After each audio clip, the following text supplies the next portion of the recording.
Prosperio Group.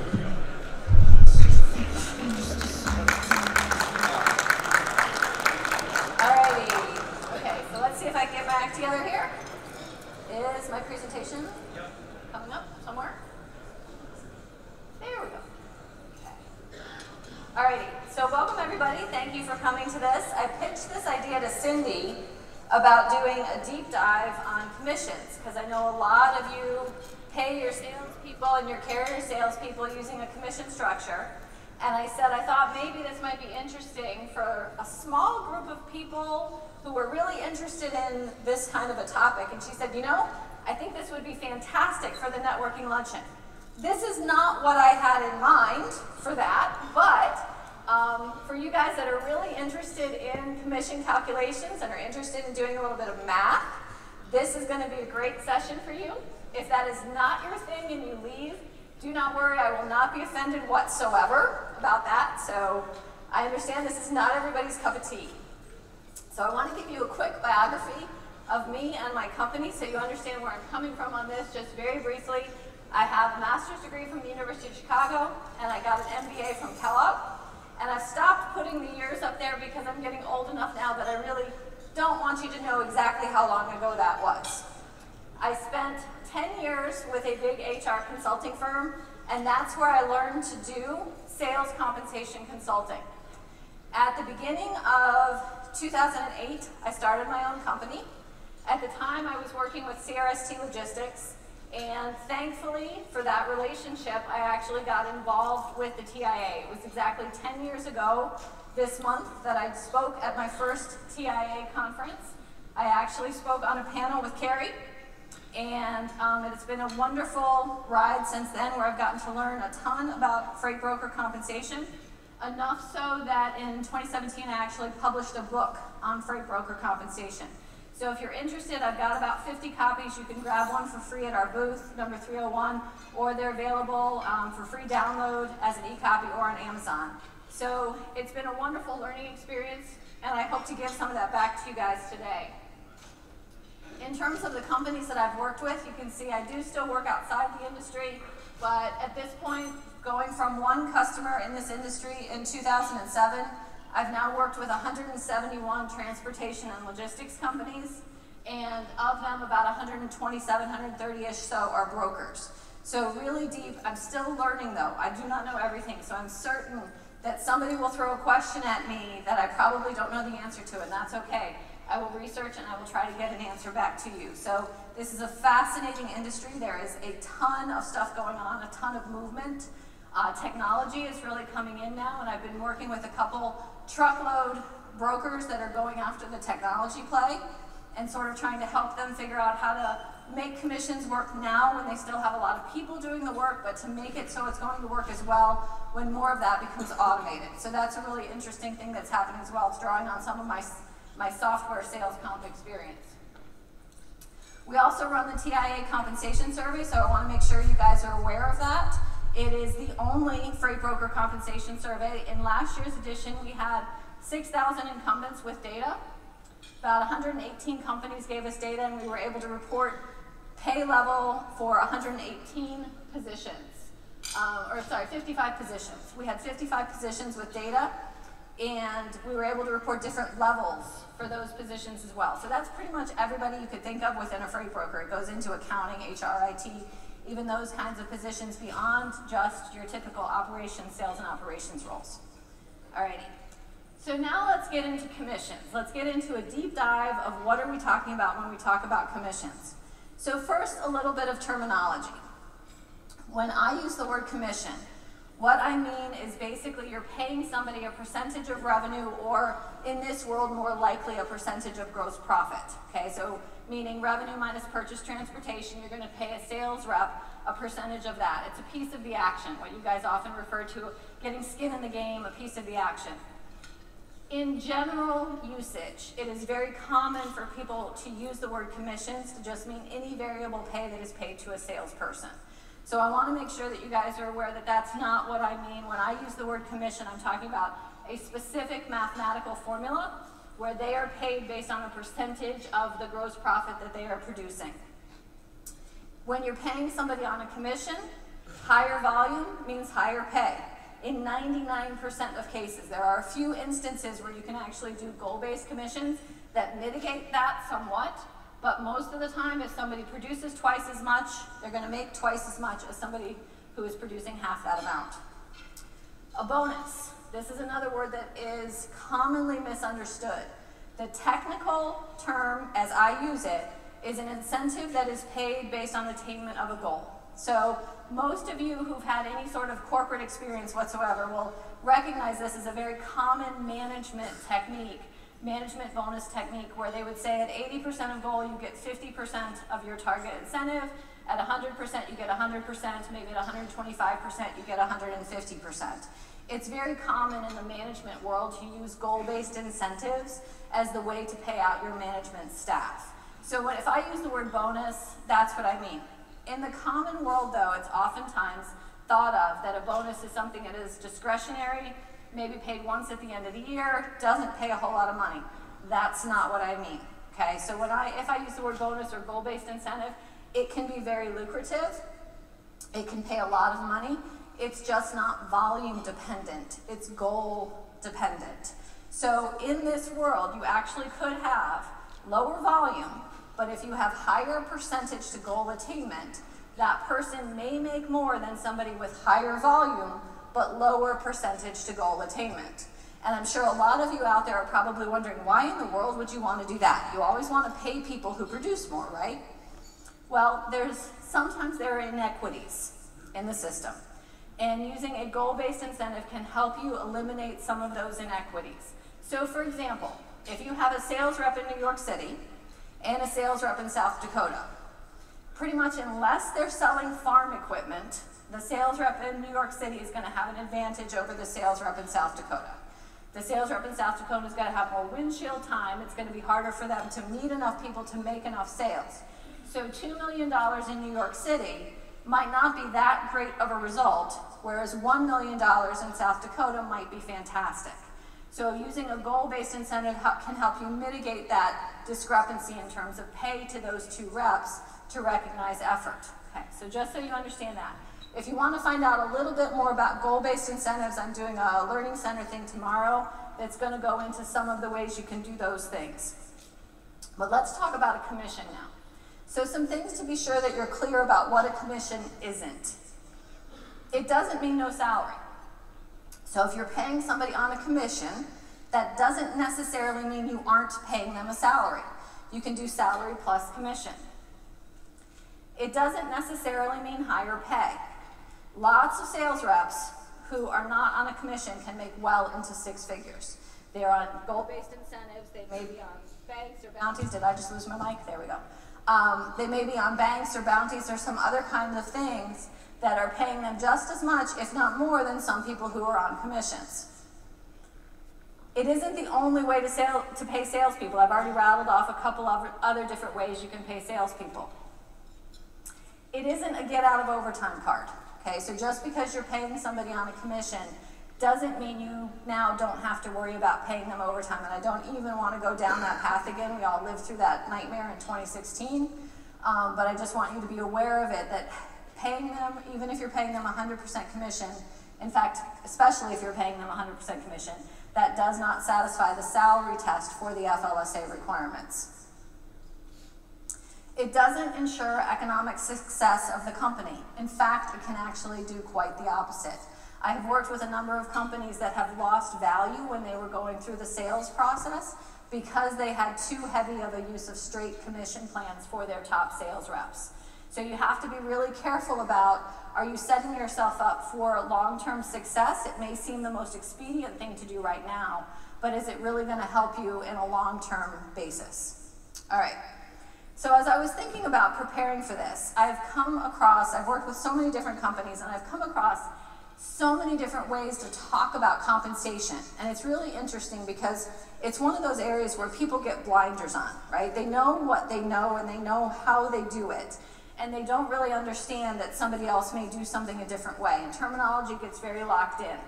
And so I thought it might be helpful for you guys to see 4 of the main ways that I have seen this communicated, and then to look at the math behind this to understand what this actually means that's different. First way, salary plus 5% commission. And I've tried to keep numbers that are fairly standard for like an entry-level sales rep or an entry-level carrier sales rep in this industry. So let's say we're going to pay them a monthly salary of $3,000. Pretty normal. It's a little bit low these days. It's gone up. It's closer to 38 or 39 now, but 36,000 would be pretty good. If you pay a 5% commission from the first dollar on that, that means you're going to be paying them a $600 commission for the month. So they will make $3,600 on $12,000 a month in GP, which is not bad for a newbie. You would be paying them 30%, okay? It's not long-term successful where you want to be, particularly if you have a split model where you've got one side doing shipper sales and one side doing carrier sales, but I wanted to keep the numbers simple just for illustrative purposes for you guys. Another option would be to have a threshold. So you're going to pay them their salary, but you're going to say the first $6,000 you're not going to get paid on. That's the threshold that you have to cover before we start to pay you your salary. Or I'm sorry, before we start to pay you your commission. So you've got your salary and a threshold, and then you get your commission once you've covered the threshold. On this one, if we use a 10% commission on that $6,000 that's above their threshold, they will get $600. Same exact amount of money at $12,000 a month.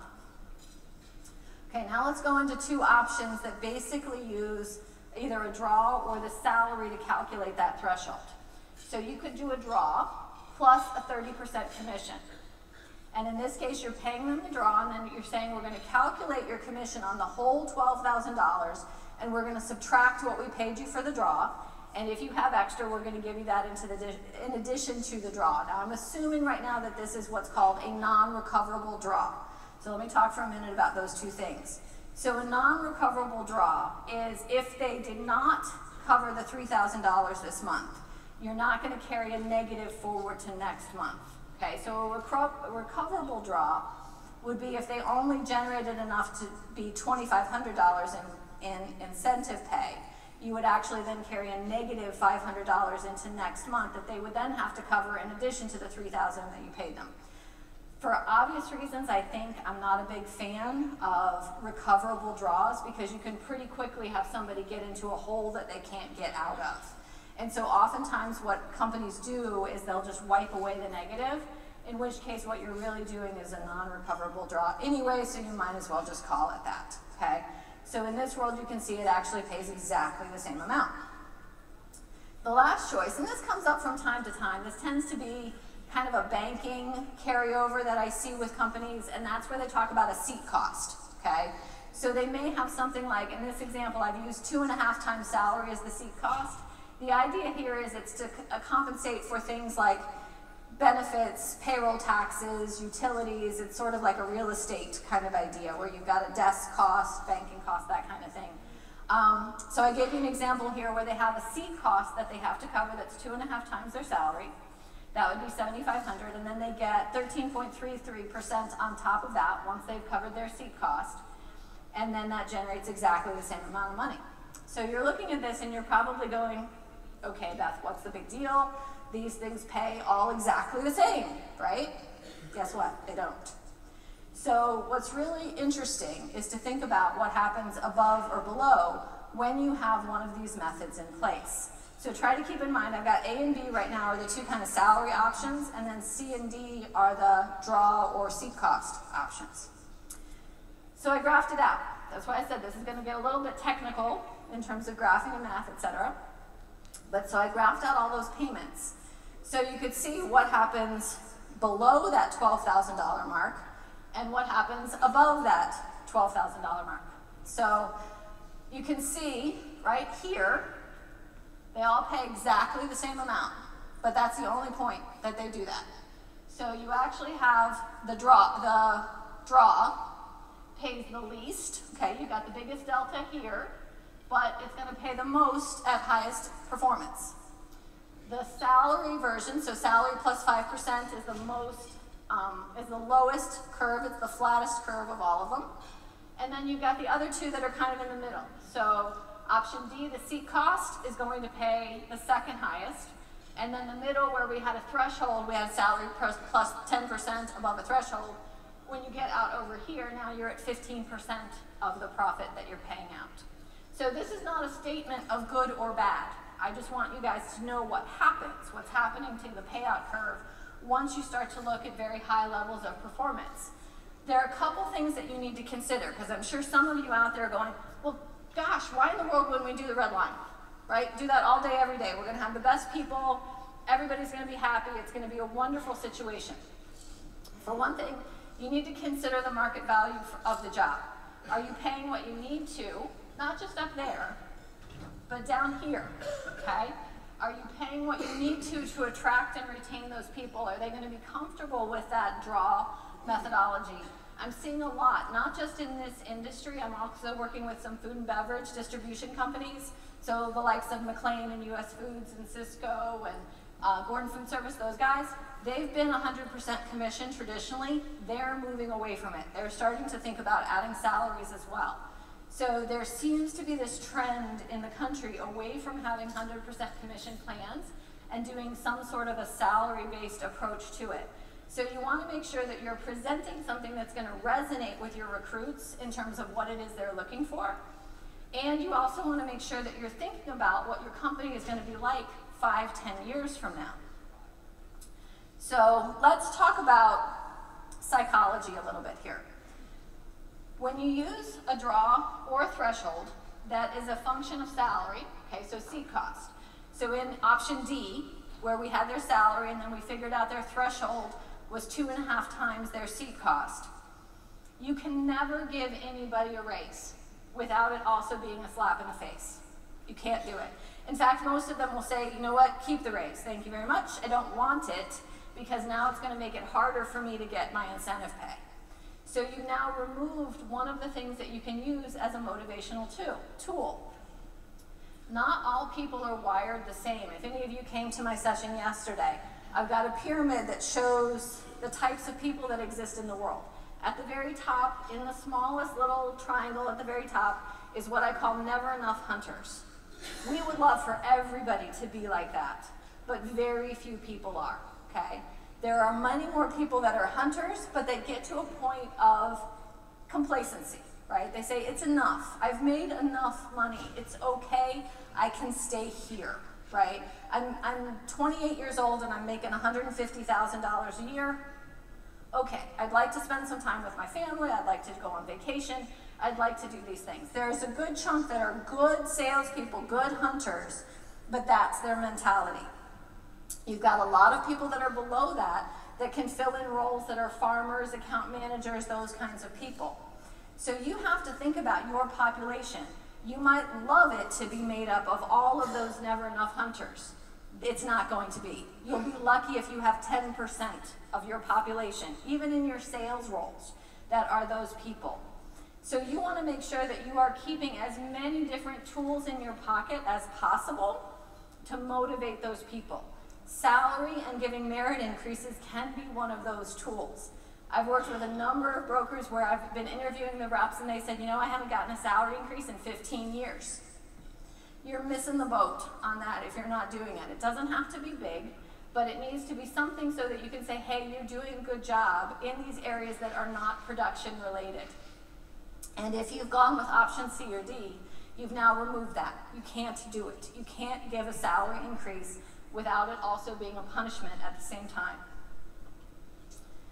Let's talk a little bit about future economics of the company. So we've got the psychology piece of it. Now we have to think about the math piece of it. If you liked that idea of that 30% commission where you're paying a draw, maybe great to begin. How is your business model going to change over time? Are you going to start to add resources to support these people? What's the conversation that you're going to have with them about, now I can't afford to pay you 30% anymore because we've added in a carrier sales resource to you, or we've added in a track and trace person. We've added in somebody else who's going to help make your job easier. We've improved our TMS system. We've added marketing. We've added new freight options. We've been in business long enough that we have house accounts, and oh my God, what do we do with house accounts? Because we can't just hand them to somebody who's on a 30% commission model because they're not the one who sold it. That's not fair. So now we've got 37 different rates out there for different accounts based on how long they were here, did they grow it, all these rules. If they had it and then they had it for 6 months and then they grew it, then they're going to get it. You guys know what I'm talking about, right? So you've got all that kind of stuff going on. Do you want to have any say-so in how your staff does their job? If you are on a 30% commission model or something along those lines, where it's basically they have no salary, you have no control or very little control over how they do what they do. It's their business. That's probably why you set it up that way in the first place. You wanted them to have ownership of it. So you put that model in place, you said, have at it, make a ton of money, make $1 million, I'm fine. And then at some point, they do something that hurts your brand. And you go, oops, maybe that wasn't such a good idea. Guess what? Now you have a really hard time reeling them back in to make sure that they're doing things the way your company wants them to be done.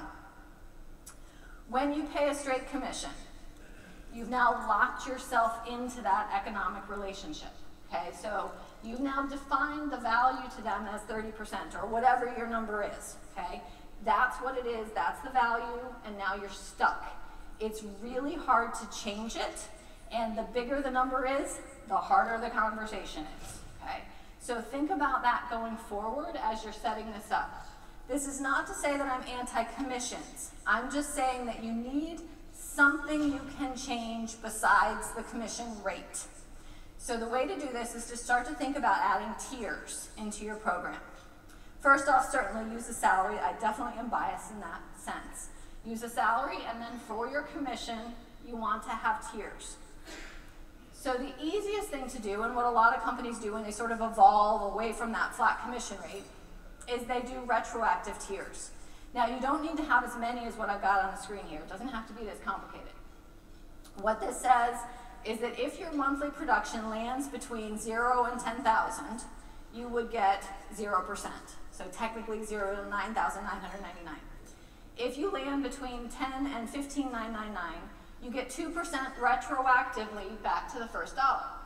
So at $10,000, you're going to get 2% of 10,000 or 200 bucks. Very motivational, right? This is a hugely motivational plan. Maybe not so much with the rates that you see here, but I wanted to keep it not wild and crazy, all right? The problem with this is, I don't know if I have a pointer on here that works. Do I? Yes, or I'll just go up here.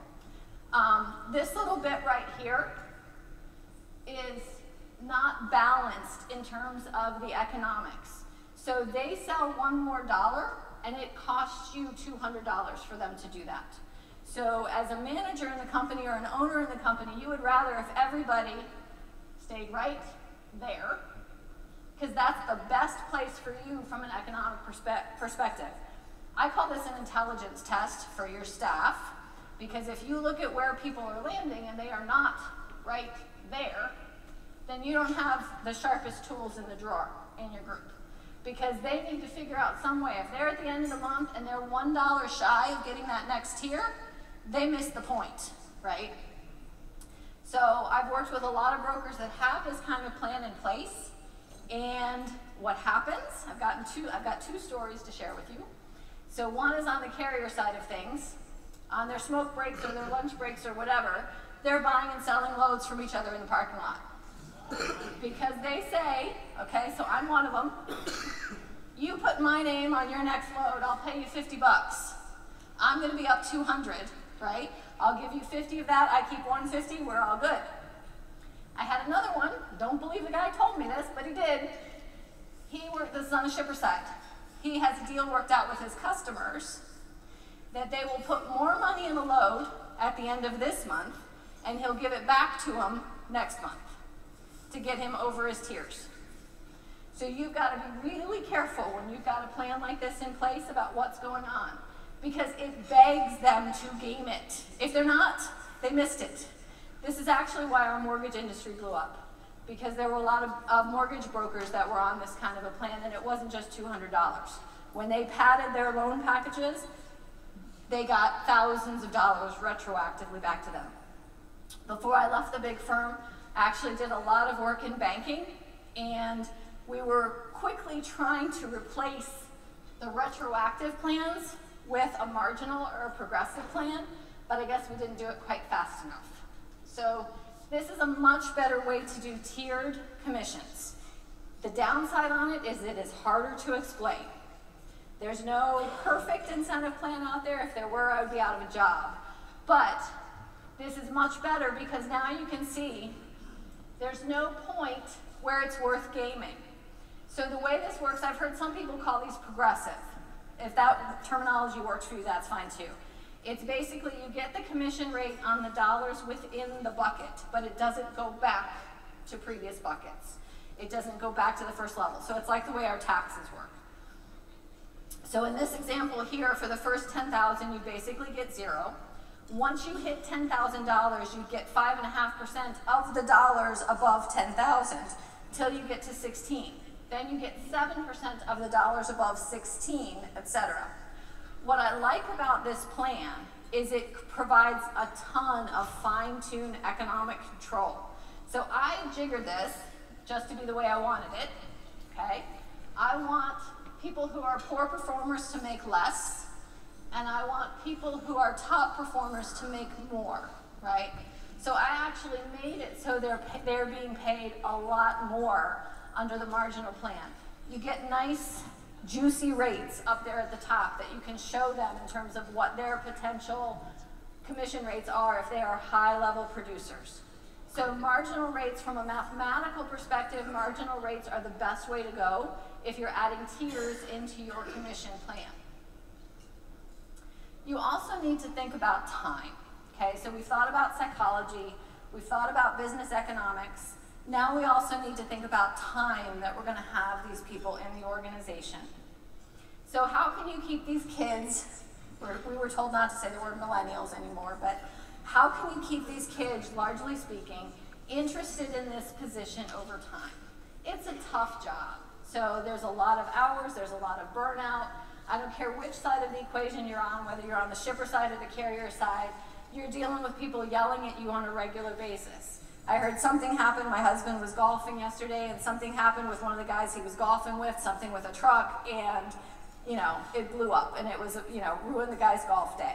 That's normal, that's this world. So you have to think about what can you do? What are those additional motivational tools that you can use to keep these people interested over time? How can you also reward for behaviors and results that go beyond simple production? So things like completing paperwork on time. Anybody out here have a problem with that, or do all your sales reps do all their paperwork exactly on time and accurately? No? So there's issues with that. You can, they're probably not getting enough new customers. I hear that a ton. That if you've got a hunter-farmer mix, it's a truism. If you blend a hunter and a farmer, what do you get? A farmer.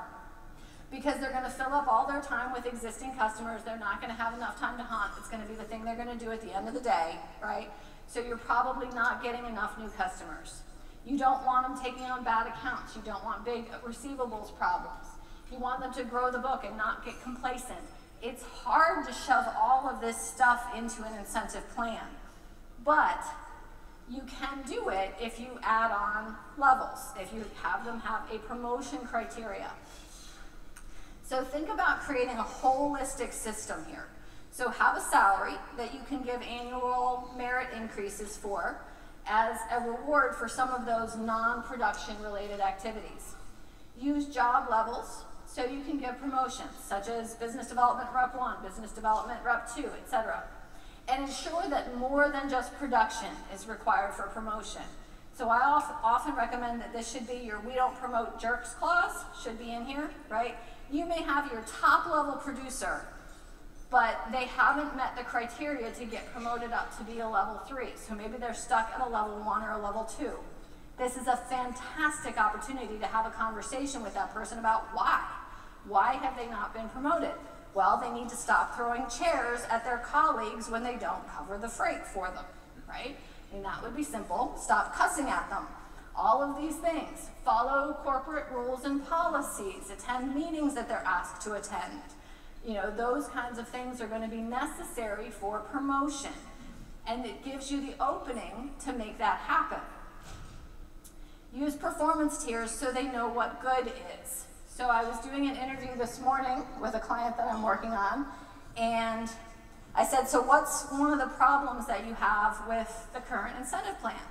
And it was interesting, he spoke out of both sides of his mouth. He's a manager in the group. And he said, at one point, I really like it because we get to decide how much money we make, right? It's basically a straight commission plan. It's got some tiers in it, but we get to decide exactly how much money we make, and that's awesome. We get to decide. And then I said later on, so what are some of the challenges that you're having as a manager in this group? And he said, well, you know, they just decide they want to make 100,000 and then that's it. They're not working anymore. They're on their phone, watching Netflix, they're doing all this other stuff, and they don't care. So I can't get them motivated. And so on one hand, he liked the plan because it allowed him, he was one of those never enough hunters, it allowed him unlimited potential, but he also was recognizing that for people who weren't as motivated as he was, the plan wasn't going to define for them what good looked like.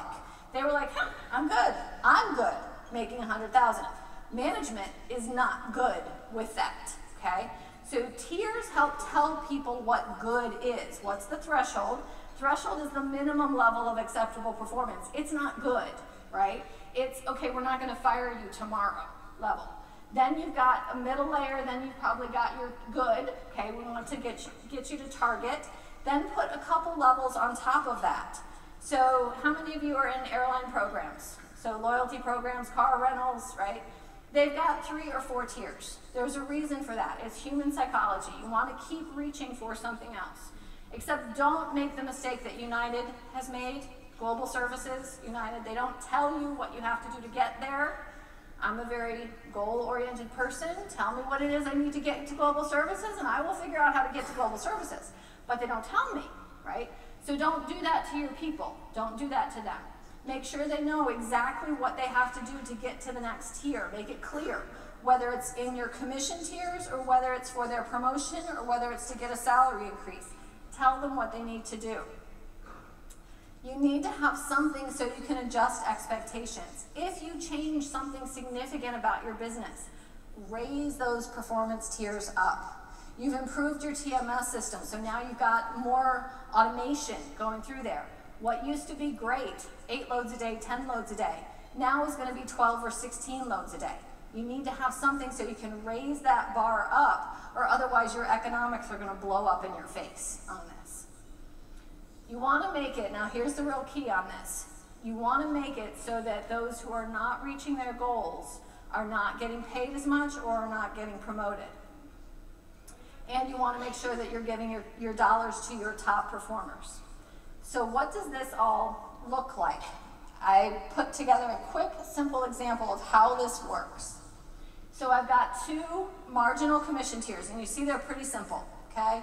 They're not wild and crazy. There's basically 4 levels to them. I've got a level 1 rep and I've got a level 2 rep. So some things here to note. Level 1 starts to get paid at $5,000. They get 9% basically of the $10,000 that are in that bucket, so their pay there is $900. If I add what they get on the next tier to the $900, you guys can check the calculator, I was doing it right before I came up here. They get $1,650 in total if they're at $22,500, okay, so that's the total pay at top. Then from then on, they get 11% unlimited. When they get promoted to a level 2, a couple things are going to happen. Salary's going to go up. Okay, that's an important point that you have to have in here. Their salary goes up, and then this is not their only incentive component. They have other things going on in here, whether it's a bounty for new customer acquisition or a team-based piece or something. There's another piece in here. Their target incentive for that secondary piece is going to go up as well when they get promoted. Now for a level 2, they have a higher threshold. Of course, they've been with you longer. You expect more from them, so you're going to have a higher threshold. They get a higher rate, okay, at those higher levels. You always want to make sure that when you do this, this rate for the level 2 is above anything they could have gotten as a level 1. Likewise, if you add on a level 3, I'm going to want to see a top rate that's probably 20–22%. Because you want them to know, and here it is, these 2 lines are the commission payments. The blue is the level 1, the red is the level 2. If I'm a level 2 and I start screwing up and I start producing at a level 1 rate, guess what? On the commission, I'm going to make less money. okay? But if I am producing at the high rate of a level 2, as I should be, I will make more money than a level 1 on the commission. Flip it over. So now I'm a level 1. I'm a level 1 and I'm rocking and rolling. I'm doing, 35,000, or let me make it 60,000, okay, so just because I'm standing here. If I'm a level 1 and I'm making 60,000, but I haven't met your criteria to be promoted to be a level 2, I am making less money on my commission. So now I'm going to be in your office and I'm going to say, what do I have to do to get promoted to be a level 2? What am I doing wrong? Why am I not there? Because it is costing me money. It hurts for me to have that. Now, when we throw on salary plus any other incentive elements, it is always better to be a level 2, okay? It is always better. Even though you may lose a little bit of money here in your commission, that's the pain, right? It's still get promoted. Now, I have some companies, and you can play with these numbers a lot. I have a couple that are actually trying to get the red down just a smidge. That it's like, you know what? I actually really want it to hurt them. I really want it to hurt a little bit more than that, to not be a 2. Because I really want to put some juice in that promotion criteria, because we've never really had it before. So you can do it, you just have to make the gap here a little bit tighter. So if I brought that down a little, you can see it actually would create a little bit of a delta there. So what I like about all of this is that if you're fairly good with Excel and can play with the numbers a little bit, you can actually get a lot of benefit out of your incentive plan. A couple things to note in terms of using tiers. So before you go off and go, oh my God, this is the best thing ever. It's next to impossible to do it and pay on collection. You can, but it takes out a huge amount of motivation on it because they don't control when your customers are paying. So you want, if you're going to use tiers, the whole point of it is to motivate them to get over that next level. They have to have some degree of control over timing of when stuff gets credited toward those tiers. Keep in mind too, if you're already paying a salary, get over the economic deal thing, right? You already don't have an economic deal with your employees if you're paying them a salary. So don't worry about this, well, I shouldn't be paying them a commission on something the customer didn't pay, right? You've already paid them probably for stuff that you have not gained economic value on. The point of incentive pay is to drive behavior and results. So don't let the tail wag the dog. If you've got your employees in your accounting department arguing about a $2.50 short pay and they're not on the phone getting more customers, your economic balance is off on that. You don't have to have a lot of tiers for it to be effective. 3 to 5 levels, that's really all you need. You can do it weekly, you can do it bi-weekly, monthly, or quarterly, doesn't matter. You can set your tiers up whatever makes sense for your business cycle. Just be careful, the shorter you have it, you're going to get more peaks and valleys, right? It's going to be a more volatile cycle. When you spread it out longer, you're going to smooth some of that stuff out. So just think about that when you're doing your economic modeling. Okay. And I think that's all I've got. So any questions out from the audience for me on this? I don't know where we are in time. Not bad. Questions from you guys, comments? Anybody want to take extreme exception with anything that I've said?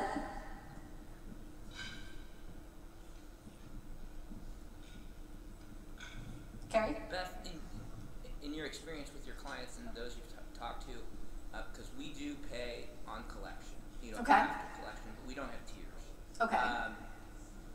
What do you see in general from what are your clients? Like my perception of sort of what's prevalent in practice? Yeah.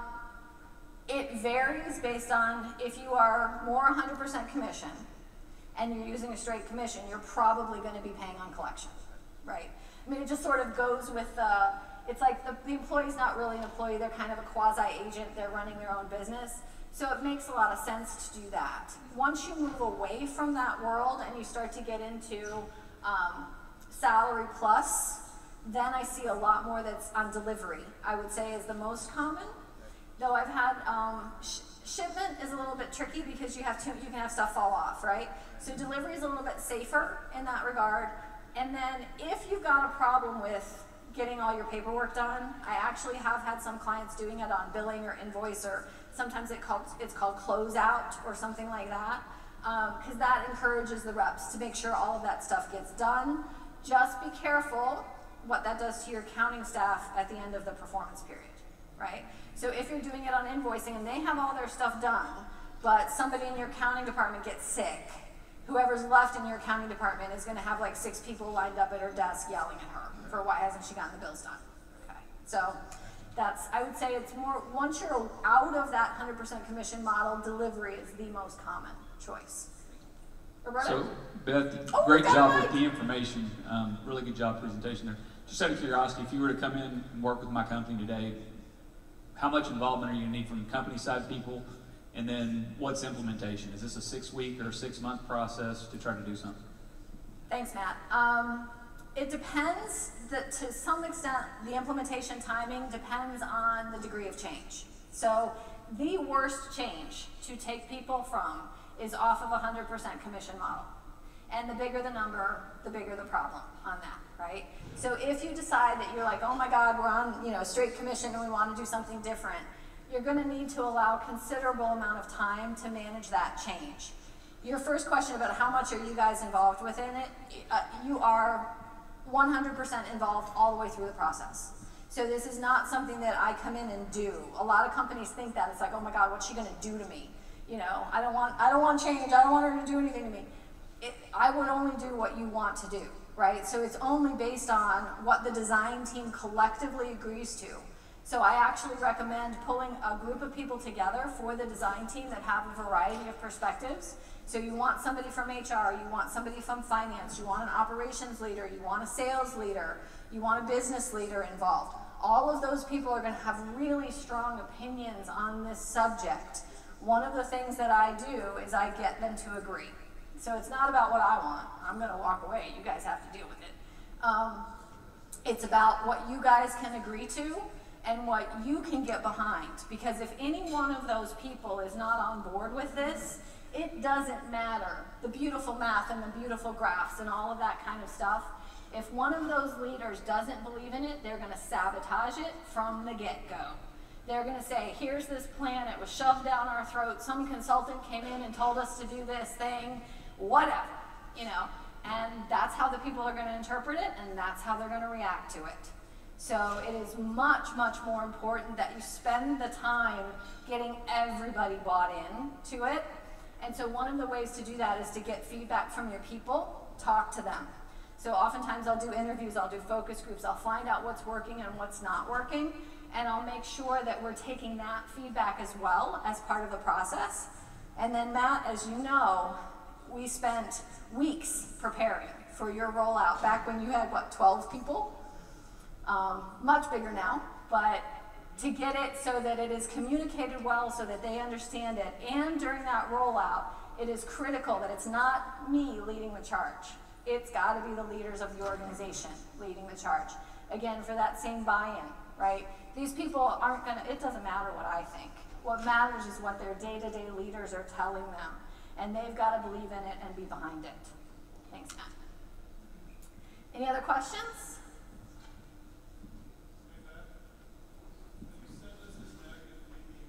Yes, absolutely. Yep. So it's Beth.Carroll, 2 R's, 2 L's, at prosperiogroup.com. And then also you can, on our website, you can get the ebook. So yes, I'd be happy to send this to you guys.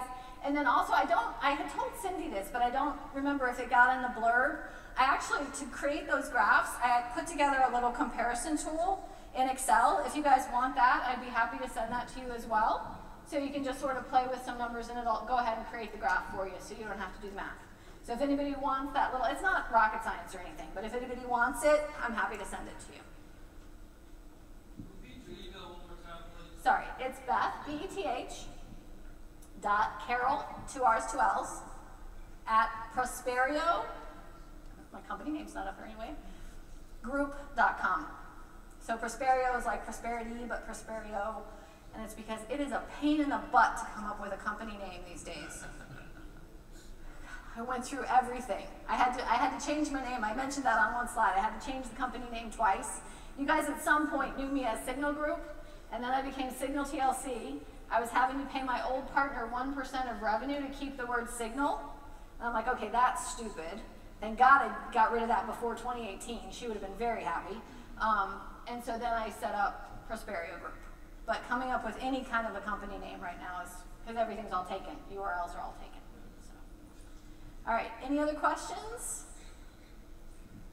Thank you guys for sticking with that. That was a lot to digest in